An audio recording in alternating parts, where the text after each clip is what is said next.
SQL로 데이터 다루기 2 세 번째 강의인 서브쿼리 심화에 대해서 강의를 시작해 보도록 하겠습니다. 이번 강의에서는 첫 번째로 동작하는 방식에 따른 서브쿼리 분류에 대해서 알아보고, 이후에 반환되는 데이터 형태에 따른 서브쿼리 분류, 그리고 세 번째로는 스칼라 서브쿼리, 마지막으로는 뷰에 대해서 저희가 공부를 해보도록 하겠습니다. 먼저 첫 번째로 동작하는 방식에 따른 서브쿼리 분류에 대해서 저희가 공부를 해보도록 하겠습니다. 동작하는 방식에 따른 서브쿼리 분류를 보시면 서브쿼리라는 것에 메인 쿼리의 컬럼이 포함되는지에 따라 구분을 하고 있습니다. 이렇게 구분을 해서 연관 서브쿼리 그리고 비연관 서브쿼리 이 두 가지에 대해서 저희가 공부를 해보도록 하겠습니다. 연관 서브쿼리를 먼저 보시면 메인 쿼리의 컬럼이 서브쿼리에 포함되며 메인 쿼리의 컬럼은 서브쿼리의 특정 조건으로 사용된다 라고 나와 있습니다. 메인 쿼리, 즉 저희가 예시를 들어서 select star라고 하고 from a table이라고 하고 where절에 서브쿼리가 들어간다고 생각을 해볼게요.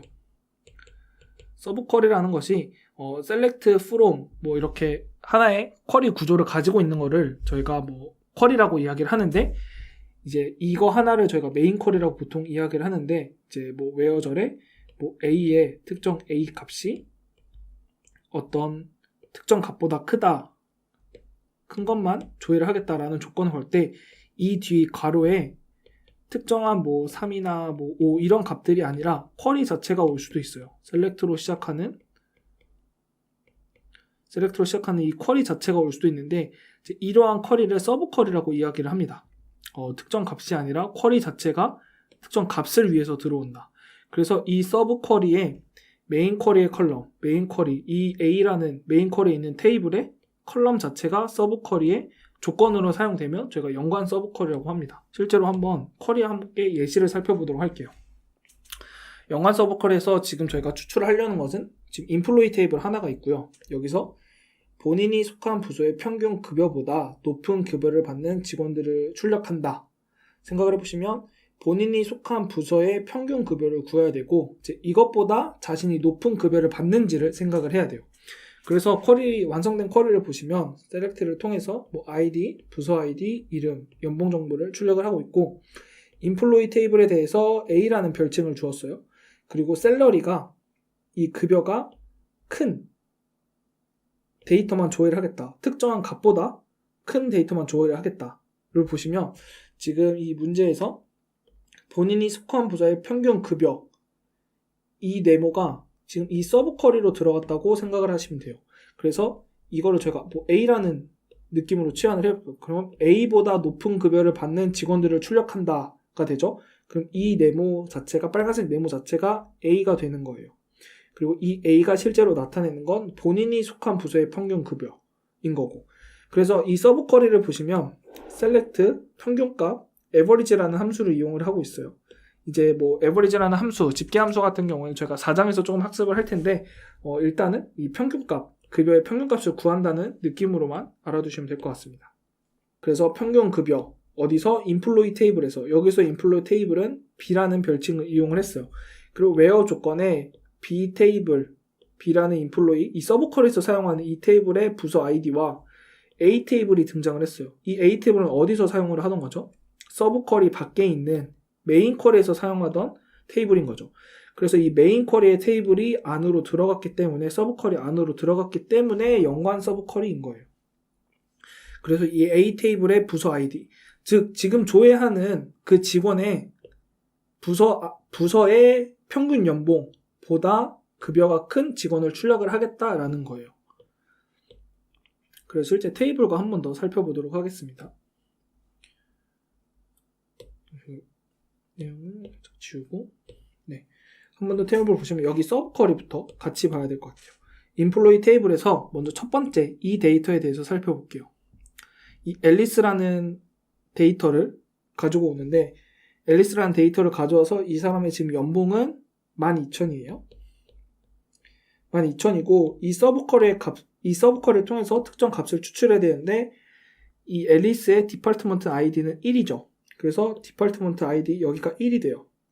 그러면 이 테이블에서 디파트먼트 아이디가 1인 데이터들의 평균 연봉을 구하는 거예요. 디파트먼트 아이디가 1인 데이터는 앨리스 말고도 린다와 로버트 데이터가 있네요. 그리고 이 사람들의 연봉을 보면 12,000, 그리고 5,500, 그리고 3,200. 이 세 개의 평균 연봉을 구하면 6,900이 돼요. 그래서 이 앨리스의 연봉 값이 12,000이 디파트먼트 아이디 1인 평균 연봉, 즉 이 서브컬의 값은 6,900이 되겠죠. 이것보다 크면은 조회를 하는 거죠. 그래서 앨리스가 조회가 되는 겁니다. 그리고 제시카도 동일한 방식으로 조회가 될 텐데 결과로 조회되지 않는 스티브에 대해서 한번 살펴보도록 할게요. 먼저 이 스티브 데이터를 조회한다고 봤을 때 스티브가 왔는데 스티브의 급여는 7,500이죠. 7,500이고 스티브의 디파트먼트 아이디는 3이에요. 여기가 3인 거죠. 그러면 이 서브컬에서는 디파트먼트 아이디가 3인 데이터의 평균 연봉을 구해요. 3인 데이터가 자기 혼자밖에 없네요. 그러면 디파트먼트 아이디가 3인 부서의 평균 연봉은 7,500이 되는 거죠. 자기 자신이니까. 그럼 이 서브컬의 값이 7,500인 거예요.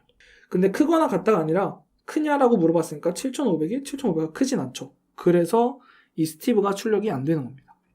이렇게 해서 연관 서브쿼리는 다시 정리를 해보시면 서브쿼리 밖에 있는 이 메인 쿼리에서 다루고 있는 이 테이블에 대해서 이 컬럼에 대한 조건이 서브쿼리에 들어갔으니까 연관 서브쿼리다 라는 거예요. 그럼 이제 저희가 비연관 서브쿼리에 대해서 알아볼 텐데 비연관 서브쿼리는 방금 연관 서브쿼리에서 생각했던 것 같이 메인 쿼리의 컬럼이 서브쿼리에 포함되지 않을 때 비연관 서브쿼리라고 합니다. 간단하죠? 주로 메인 쿼리에 특정한 값을 제공할 때만 사용이 됩니다.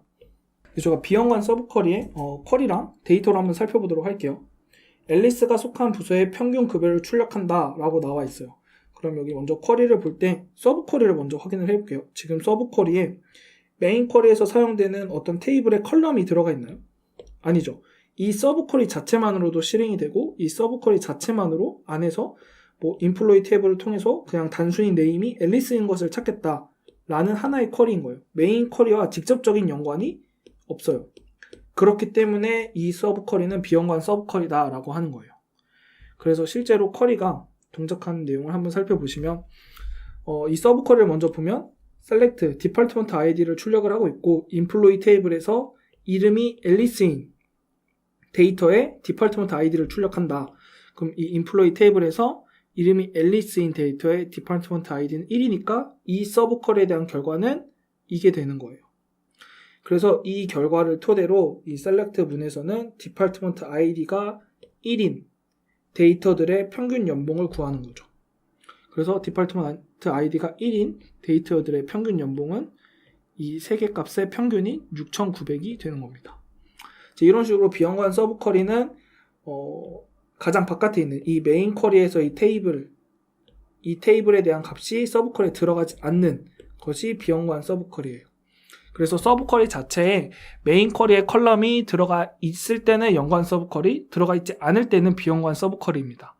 어떤 것이 더 자주 사용되고 어떤 것이 더 효율적이냐라는 것보다는 연관 서브쿼리와 비연관 서브쿼리는 그때그때 좀 필요와 상황에 맞춰서 사용을 하기 때문에 같이 알아두시고 자기가 좀 원하는 대로 사용할 수 있도록 익혀두시면 좋을 것 같습니다.